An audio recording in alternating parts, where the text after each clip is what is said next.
Any questions? Has anyone specifically quit or retired early because of vaccine mandate? And if so, how many employees? And how do you know it was for that specific reason? Well, I just showed you the But uptick. has anyone actually specifically said that they're quitting or retiring early because of the That's vaccine? the information that we're getting from our employees, and that's what we're seeing from the increase. And just the How do you Fulgent know it's requirement for alone, that? in fact, let me point to the Fulgent. The whole Fulgent system was designed to have a database to see who's vaccinated and who's not vaccinated. But the county, in their infinite wisdom, decided, hey, let's do a population study so we can explore vaccine equity. And then you start asking questions about people's sexual orientation, all kinds of very personal questions, with the promise that they're not going to share it with anybody else and it's just for a study on population. Why on earth would you blend the two things when people are already very hesitant to provide personal data to anybody because of all the issues with data breaches? And that's what the county did. So, armed with that information, just on the registration, we're getting to where we need to be on the registration.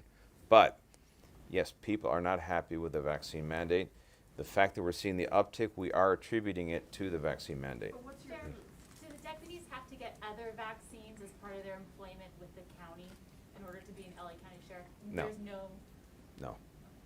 So Sheriff, what are you trying to accomplish by your public relations campaign on this subject? Are you hoping the board will rescind the motion? I think the board needs to actually start doing policies based on facts and doing studies first and understanding what they're doing and asking the impact first before committing themselves. Because they literally went all the way down the rabbit hole without asking, hey, is this the right hill to die on? Because you have to weigh the benefit and the cost to any policy. For example, and when you have competing priorities because the vaccines are good, they save lives, particularly for the individual, because they're going to minimize the impact of severe complications. We all know that. However, not everyone believes that. But because we have competing priorities, we have to provide public safety. And right now, I'm severely understaffed as it is, as the most understaffed agency in the entire nation. To throw this on top of that, you're really tempting the hand of fate. So when you have competing priorities, I'll give you a prime example. If you're in the deserted island, you're faced with, you got one choice, either food or water, which one do you take? Well, you know well that you can survive without food for about 30 days, but you're going to start deteriorating, but you're not going to last past 3 days without water. So you pick the water. But the board decided to go down and pick the food and skip the water. And that's where we're at today. I think I got you first, and then Pete, and then you, Frank. Sure, are you asking are you asking every deputy or personnel who's putting in for potential retirement, or leaving their own, self-terminating, are you specifically asking them why? What's your proof that you're We're attributing this? we're doing exit interviews on everyone who leaves the department, and we'll have that qualified, quantified, and we'll make that public. When? Not individually, but collectively. But, so what numbers are you looking at? How many of We'll do it on a quarterly basis. But this uptick here is statistically very, very significant, and to attribute to something else is disingenuous. Well, it could be the feeling toward Sure. law enforcement these days. Let her finish her question. Well, yeah, there is a negative thing going towards law enforcement in general, and this could just be the straw that broke the camel's back. One more thing that, okay, we're tired with this whole thing. And don't you feel that it's your deputy's your personnel's responsibility not to infect the public? You know, how they're going out, they're seeing people more than anybody else. How can you be sure that they're not getting other people sick? Well, I have yet to see any contract chasing data that points to deputies infecting anybody. Have you had that information? Not yet.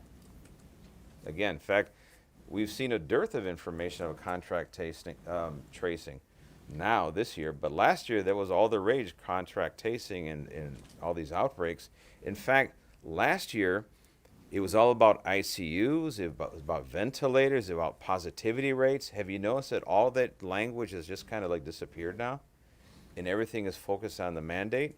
I guarantee you, if you overlay the mandates with the political affiliations of the people pushing it, it becomes very political in nature, but not based on science. And that's my concern here. Pete. Sheriff, realistically, given what you're hearing on people wanting to transfer or retire at this point, by December 31st, how many people are you going to lose in the LA County Sheriff's Department versus the level where it's supposed to be? would be after December 31st? Well, typically every year we lose about 500 to normal attrition retirement. Now it's bumped to over 600 just on the retirement side. Another 300 on the workers' comp side. A lot of people live with injuries and they just work day to day and they put off those shoulder surgeries, those knee surgeries, hip replacement things. They just suck it up. That's something that deputies do. But when they're pushed, again, in a hostile environment with a very unsupportive board of supervisors, they might start believing, well, you know what? Why am I suffering through this? I'm just going to check out and get my body taken care of. So you're talking roughly about 1,000 right there between, again, The three categories, that's 655 right there, and we're not even counting the 1608 that can walk away. So you're looking close to 1,000. And in theory, if they decide to fire people, if they don't get a vaccine here, you're talking, what is that, 1/3 of the department?